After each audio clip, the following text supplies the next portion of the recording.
Hi, Jimmy. How are you doing? I'm good. Good to see you again. Good to see you too. So, Bel Canto is now finished, and you guys are in rehearsals for the premiere that will be in December at Chicago Lyric, right? That's right. Well, rehearsals begin at the end of October, but we had tech rehearsals in July, and I know Mm-hmm. that the chorus is already rehearsing it as we speak. So, yeah, rehearsals are ongoing, although I won't join them until late October or early November. Okay. Um, I thought we could talk a little bit about the process of writing your first opera and maybe your close collaboration with Nilo Cruz. Well, so this project has been going on for a long time. Of course, there are many different stages, right? Yes, the first step was to make an adaptation of the Anne Patchett novel into a libretto, and for that we had Nilo Cruz working mostly right after the announcement in February of 2012. So most of 2012 and part of 2013 was devoted to giving shape to the libretto. And I started writing the music in late 2012. Mm-hmm. So we overlapped for a little while, and I started working on some of the scenes that I thought were more important or more pivotal. Since I don't really work in chronological order, I decided to start with the main arias, so I could give the character to each character actually, the particular musical aura that will define each character. And after I had done that, then I went on to orchestrate and score the more conversational passages, let's say. And what is interesting and really a great advantage in this particular project is that we had several work sessions throughout the 2.5 years that I've been writing, composing Mm-hmm. the opera. Mm-hmm. Because I started, as I said, started in the end of 2012, but I only finished in May of 2015. And as a matter of fact, the orchestra score was only delivered on August 1st, so it was a long process. But in between, we had, of course, several work meetings with Sir Andrew Davis, Renee Mm-hmm. Fleming, and Nilo Cruz, Kevin Newberry, who's Mm-hmm. directing it, and all of us, and even Danielle Denise also. Mm-hmm. And we also had two workshops, one with the Ryan Opera Center, which is Mm-hmm. the youth artist program of lyric opera, and one with Danielle Denise and Mm-hmm. Jong Cheo Cha, who is also one of the main characters, is playing Uh-huh. Hosokawa in Bel Canto. So, the piece has already undergone a lot of revisions, changes, extensions, cuts. So I'm really confident that what we will see in premiere night is a finished product, a very polished product. Great. Um, I remember you saying in one of our previous interviews that you used to work for like about 2 hours when you were working on the music and then moved to something else. Has that stayed constant through this new phase? Because I do know that you've been working in other projects like Lord of the Air and Perú Negro.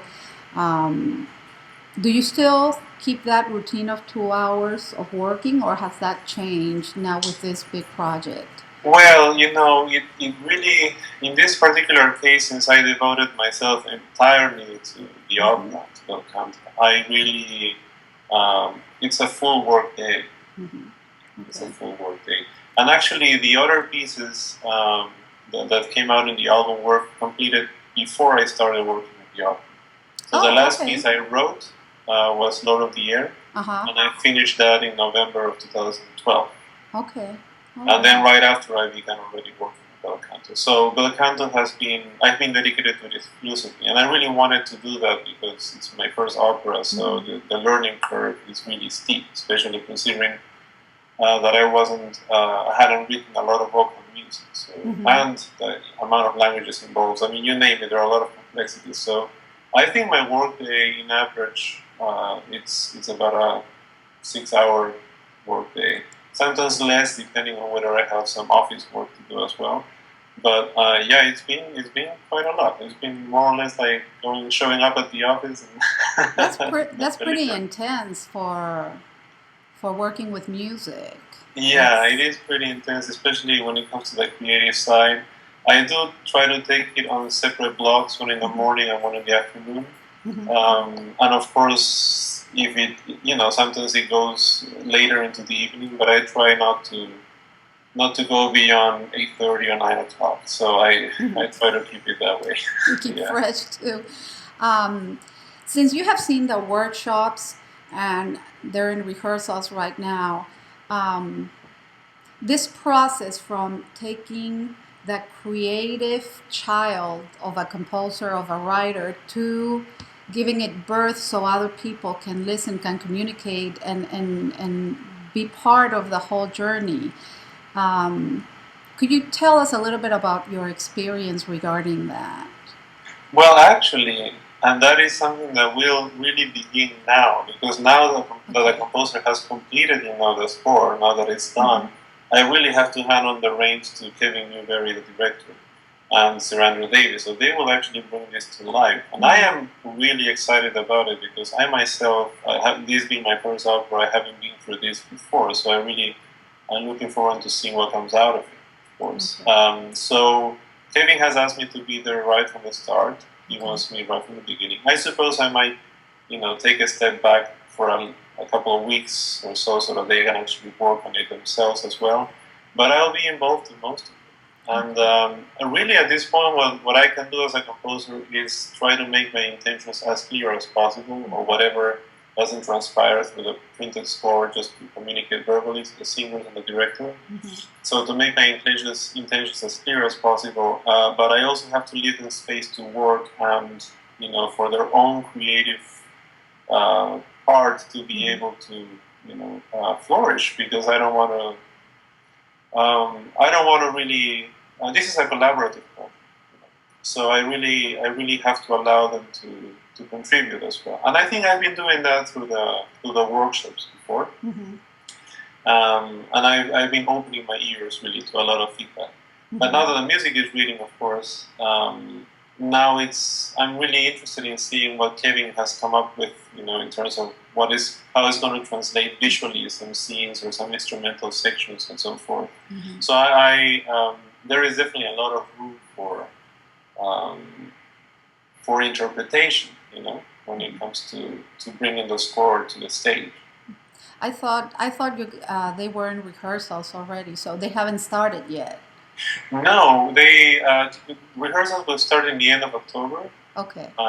and they will go through premiere Mm-hmm. day. So it's about 6 weeks, which is quite a generous period of Yes, it is. rehearsal time. Mm-hmm. Yeah, very generous.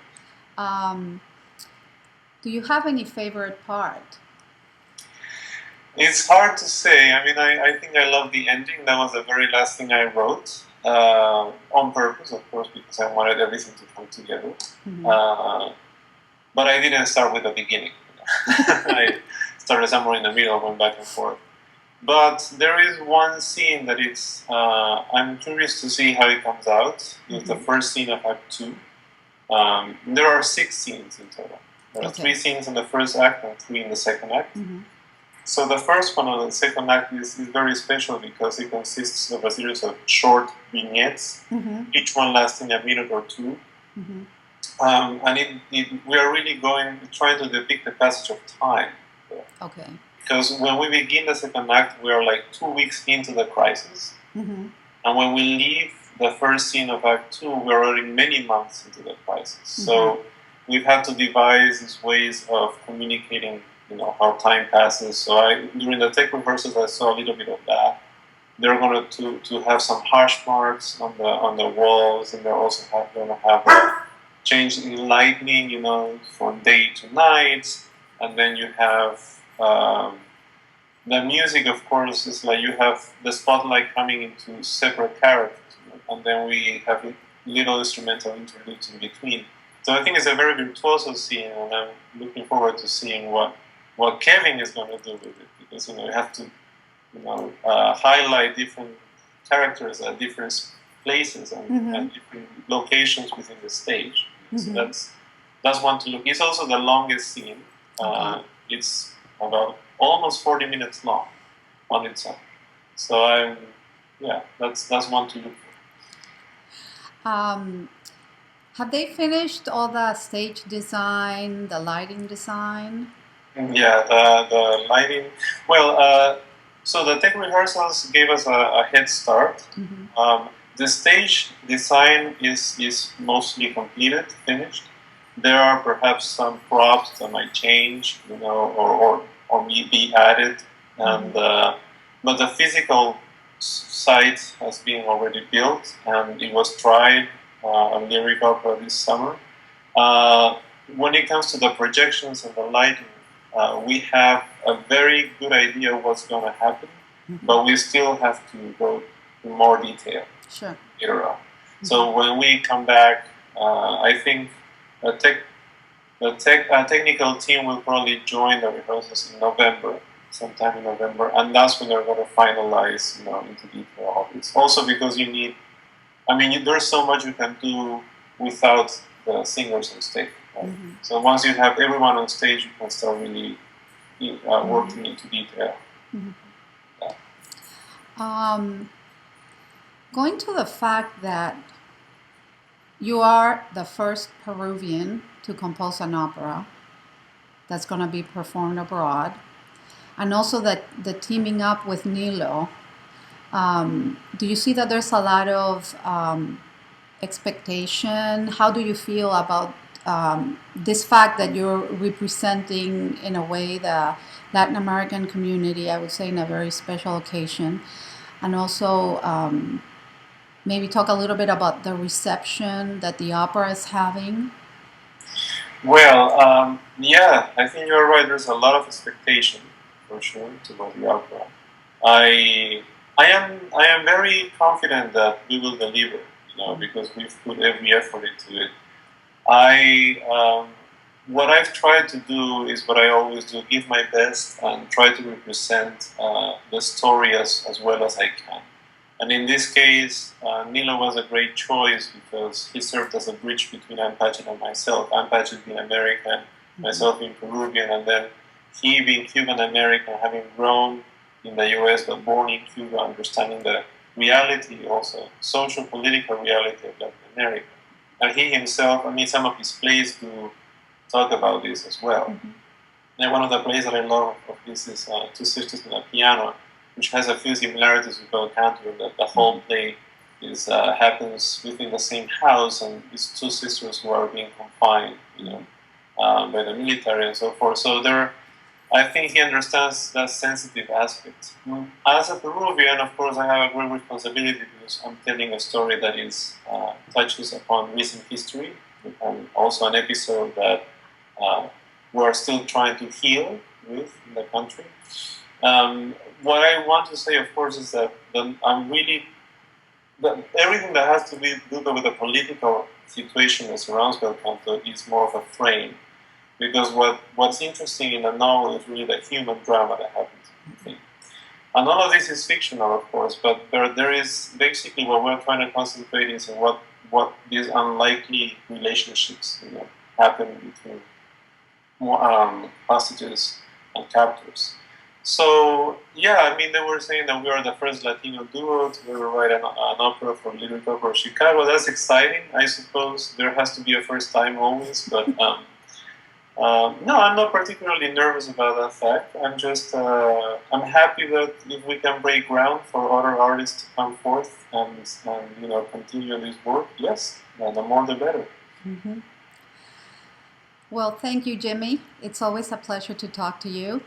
And we will keep in touch for the premiere of Bel Canto this December. Thanks. Thank you, Maria Pia. See you then.